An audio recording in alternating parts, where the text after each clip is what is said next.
একঘেয়ে পটল খেতে আর ভালো লাগছে না, ছেলে মেয়েও হাঁপিয়ে উঠেছে একঘেয়ে পটল খেতে খেতে। এই জন্য আমি একটু অন্য ধরনের পটলটা আজকে রান্না করে নিচ্ছি, যাতে ছেলে মেয়ে খেয়ে তৃপ্তি পায়।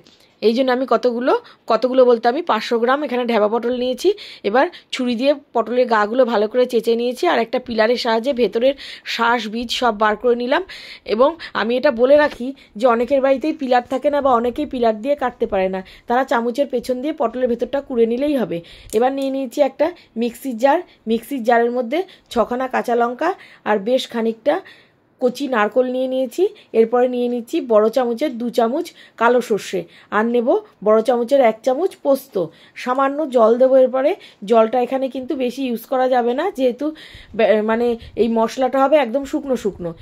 আমার মশলাটা করা হয়ে গেছে মিক্সিতে। এবার কড়াইতে সর্ষের তেল বসিয়ে দিচ্ছি। সর্ষের তেল গরম হয়ে গেলে আগে থেকে কুড়িয়ে রাখা পটলগুলো দিয়ে দিচ্ছি, কেননা হালকা ভাজা করে নেবো পটলটা, আর পটলটা যাতে তাড়াতাড়ি নরম হয়ে যায় এই জন্য 1/2 চামচ মতো লবণ দিয়ে দিলাম। দেখেই বুঝতে পারছেন যে পটলটা আমার বেশ আধ ভাজা মতো হয়ে গেছে। এবার পটলটা একটা থালার মধ্যে তুলে রাখলাম। তুলে এবার অন্যদিকে আমি আবারও বলছি, এখানে মশলাটা হয়ে গেছে। আমি আবারও বলছি যে যেহেতু আমি 500 গ্রাম ঢ্যাবা পটল নিয়েছি, ঢ্যাবা পটলে এই রেসিপিটা ভালো হয়, এই জন্য ঢ্যাবা পটলেই আমি করছি। আমি 500 ঢ্যাবা পটল নিয়েছি, আর এখানে 300 গ্রাম মতো আমি চিংড়ি মাছ নিয়েছি।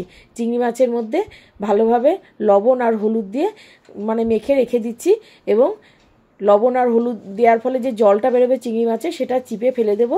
আর কড়াইতে সর্ষের তেল দিয়ে দিচ্ছি। সর্ষের তেলটা এখানে সামান্য দিতে হবে, বেশি দিলে হবে না এখানে, এই জন্য। আর চিংড়ি মাছ বেশি ভাজতেও নেই, চিংড়ি মাছটা ভালোভাবে ভাজা করে দেবো, কিন্তু বেশিক্ষণ ভাজবো না, 2-3 মিনিট মতো কড়াই দিয়ে নাড়বো। নেড়ে চিংড়ি মাছটা দেখছি বেশ আধ ভাজা হয়ে গেছে। এবার চিংড়ি মাছটাও থালাতে তুলে নিলাম। এবার মূল রান্নায় আমরা যাই। চিংড়ি মাছটা বেশ ঠান্ডা হয়ে গেল। ওই চিংড়ি মাছ ভাজা তেলের মধ্যেই আমি আগে থেকে যেই মিক্সিতে মশলাটা করে রেখেছিলাম ওই মশলাটা দিয়ে দিলাম কড়াইতে। আর এই রান্নাটা কিন্তু সর্ষের তেলে করলেই বেশি স্বাদ হয়। আর দিয়ে দিচ্ছি লবণ, হলুদ। এবার ভালোভাবে আবারও নেড়ে নিচ্ছি, যাতে যেটুকু জল দিয়েছিলাম সেই জলটা যাতে শুকিয়ে যায়। আর স্বাদের ব্যালেন্স আনার জন্য আমি দিয়ে দিলাম সামান্য 1/2 চামচেরও কম চিনি। আর শিলপাটায় বেশ কয়েকটা চিংড়ি মাছ ছিলাম, ওই ভাজা চিংড়ি মাছগুলো আধবাটা করে নেবো, যাতে খাওয়ার সময় দাঁতে বা মুখে যে চিংড়ি মাছ সেটা বোঝা যায়। দেখেই বুঝতে পারছেন আমি খুব ভালো করে কিন্তু শিলপাটায় চিংড়ি মাছটা বাটছি না। কড়াইতে যেই মশলাটা দিয়েছিলাম সেই মশলাটার জলটা শুকিয়ে এসছে। এবার আধবাটা যে চিংড়ি মাছটা করেছিলাম শিলে সেটাও দিয়ে দিলাম, দিয়ে ভালো করে মিক্স করে নেব। সুন্দর করে বেশ মিক্স হয়ে যাওয়ার পরে আমি গ্যাসটা অফ করে দেব, দিয়ে এই মশলাটা আমি ঠান্ডা করতে দেব। এবার নিয়ে নিচ্ছি কতগুলো টুকরো করা আদা, মিক্সির জারে নিয়ে নিলাম। আর নিয়ে নেব বেশ খানিকটা চারমগজ, খানিকটা বলতে 1 চামচ মতো চারমগজ নেব। আর নিয়ে নিচ্ছি 1 চামচ গোটা তিল, সাদা তিল নিয়েছি আমি, আপনারা চাইলে এক্ষেত্রে রোস্টেড তিলও ব্যবহার করতে পারেন। আর নিয়েছি 1 চামচ পোস্ত। আর নিয়ে নেব বেশ কতগুলো কাজু বাদাম। আর নিয়ে নেব 5-6টা কিশমিশ। আর 2 টেবিল চামচ মতো আমি টক দই দিয়েছি, হাফ ব্লেন্ড করে নিয়েছিলাম মশলাটা, তারপরে আমি টক দই দিয়েছি। এবার পুরটা দেখছি যেই ঠান্ডা হয়ে গেছে, ওই পুরটা পটলের মধ্যে ভরে নিচ্ছি। হাতের সাহায্যে আমি ভরছি, আপনারা চাইলে চামচ দিয়েও ভরতে পারেন। আমার মনে হলো হাত দিয়ে ভরাটাই ভালো হবে। এবার বেশ খানিকটা প্রথমে পুরটা পটলের মধ্যে ভরে দিলাম, আর আগে থেকে যে চিংড়ি মাছগুলো আমি ভাজা করে রেখেছিলাম সেই চিংড়ি মাছগুলো দিয়ে দিলাম, দিয়ে আবারও ওই মশলাটা দিচ্ছি। এবার একে একে সব পটলগুলোর মধ্যে এইভাবেই আমি চিংড়ি মাছ সমেত পুরগুলো ঢুকিয়ে দেব। ঢুকিয়ে এবার একে একে থালার মধ্যে রেখে দেব।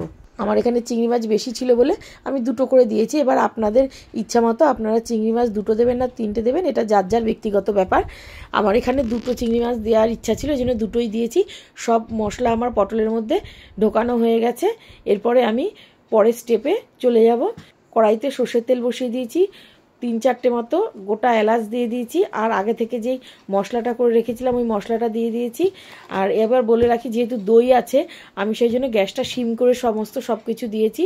দিয়ে দিলাম হলুদ, লবণ, সামান্য চিনি, 1 চামচ মতো ঝাল লঙ্কার গুঁড়ো দিয়ে ভালো করে মিশিয়ে দিচ্ছি।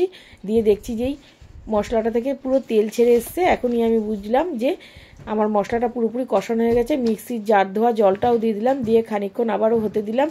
এরপরে আমি দেব গ্যাসের আঁচটা একদম কমিয়ে দিয়ে দিলাম দুধ বলতে আমি এখানে নারকোলের দুধ দিয়েছি। আমার ঘরে সবসময় নারকোলের দুধ থাকে, সেই ঘরের নারকোলের দুধটাই দিয়েছি। এবার ফুটে গেলে আমি দিয়ে দিলাম 1 চামচ মতো গরম মশলা, আর দিয়ে দেবো 1 চামচ মতো ঘি। এগুলো দিয়ে মাত্র 1 মিনিট মতো যেই ফুটালাম, আবার ফুটে উঠলো, এবার আগে থেকে পুর ভরা পটলগুলো এই গ্রেভিটার মধ্যে দিয়ে দিলাম, দিয়ে 2 মিনিট মতো ফুটতে দেবো, ঢাকা দিয়ে দেবো। আমি ঢাকাটা এখানে কোনোভাবে স্কিপ হয়ে গেছে, এই জন্য ঢাকা দিয়ে নামিয়ে নিলাম। রেডি হয়ে গেল আমার 2 in 1 পটলের দোরমা।